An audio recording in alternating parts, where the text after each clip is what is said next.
মহাসমারোহে উদযাপিত হলো বীরভূমের ইলামবাজারে রামনবমী উৎসব। বীরভূমের ইলামবাজারে মহাসমারোহে উদযাপিত হলো রামনবমী উৎসব। এদিন কচিকাঁচা থেকে শুরু করে সর্বধর্ম নির্বিশেষে একত্রিত হয়ে রামনবমী উৎসবটি পালিত করা হলো। প্রচণ্ড তাপপ্রবাহের মধ্যে মানুষ উপেক্ষা না করে আজ রামনবমী উৎসবে পায়ে পা মিলিয়ে গোটা ইলামবাজার পরিক্রমা করে দেখিয়ে দিয়েছে শ্রীরামভক্ত মানুষজনেরা। এবং ইলামবাজার থানার প্রশাসনের পক্ষ থেকে বিশাল পুলিশ বাহিনী মোতায়েন ছিল, যাতে করে এই উৎসবের দিনে কোনো বিশৃঙ্খলার সৃষ্টি না হয়, এবং তার জন্য গোটা ইলামবাজার প্রশাসনের কঠোর নিরাপত্তার চাদর দিয়ে মোড়া ছিল। বোলপুর এসডিপিও সাহেব ও ইলামবাজার থানার ওসি নিজে এই মিছিলের নিরাপত্তার তত্ত্বাবধানে বিশেষ ভূমিকায় ছিলেন। এই রামনবমীতে বর্ণাঢ্য শোভাযাত্রায় কম বেশি 8 থেকে 10,000 মানুষ সামিল হয়েছিল বলেই জানা যায়। এবং শুধু এই বছরেও নয়, গত বছরেও ঠিক এইভাবেই মানুষ সামিল হয়েছিল বলে জানা যায়। এবং রামনবমী উৎসবের দিনে কমিটির পক্ষ থেকে প্রত্যেক মানুষের জন্য মধ্যাহ্ন ভোজনের আহারের ব্যবস্থা করা হয়েছে বলে জানা যায়। রামনবমী উৎসবের কমিটির কর্ণধার সুখদেব বিশ্বাস ও ইলামবাজার ব্লক পঞ্চায়েত সমিতির সহসভাপতি দুলাল চন্দ্র রায় সাংবাদিকদের মুখোমুখি হয়ে কি বললেন আপনাদের শোনাবো। ইলামবাজার থেকে জয়ন্ত মণ্ডলের রিপোর্ট, এস নিউজ বাংলা। এটা আজকে থেকে নয়, আজকে নতুন নয়, এটা গত 5 বছর ধরে আমরা এখানে করে আসছি। প্রথম মন্দির উদ্বোধন থেকে শুরু করে আজ পর্যন্ত আমরা এখানেই আছি। আমরা র্যালি বের করি, যে শোভাযাত্রাটা আমরা বের করি, তাতে আমাদের 4 থেকে 5,000 সমাগম হয়।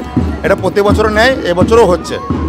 আর সকল যারা হিন্দু আমরা আছি, তারা এই মিছিলে যাতে যোগদান দেয়, তাদেরকেও আহ্বান করব যে সকল যাদের রাজনীতি রং দেখে নয়, সকল হিন্দু যারা আছি, যারা আমরা শ্রীরাম প্রভু শ্রীরামকে আমরা পুছি, যারা মানি, তারা সকলকেই মিছিলে আহ্বান করছি আসার জন্য।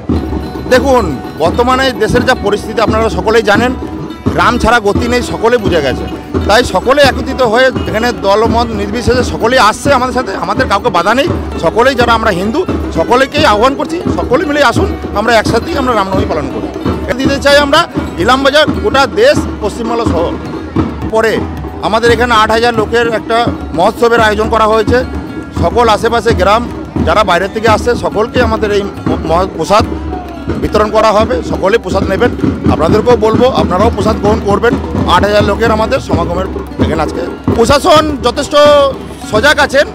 গত 2 দিন আগে আমাদের একটা ঘটনা ঘটেছিল ইলামবাজারে। আমরা তো চাই না যে সম্প্রীতি নষ্ট হোক। প্রশাসনের কাজ করবে। প্রশাসন আজকে দেখছি অনেকটাই টাইট আছে, তারা আমাদের সঙ্গে হাঁটবে আশ্বাস দিয়েছেন। দেখা যাক কতদূর কী হয়। সুখদেব বিশ্বাস। সমগ্র সনাতন ধর্মের মানুষ এই র্যালিতে যোগ দিয়েছেন। এটা একটা শোভাযাত্রা, সমস্ত হিন্দু ধর্মের মানুষরা এই শোভাযাত্রায় অংশ নিয়েছেন। রাম হলো বিষ্ণুর অবতার।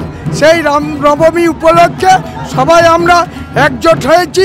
একজোট হয়ে আমরা এই রামনবমী উৎসবে মেতেছি, এবং রাম বিশ্বের মঙ্গল করছে, ভারতের মঙ্গল করছে, রাম সমস্ত জায়গার মঙ্গল করছে।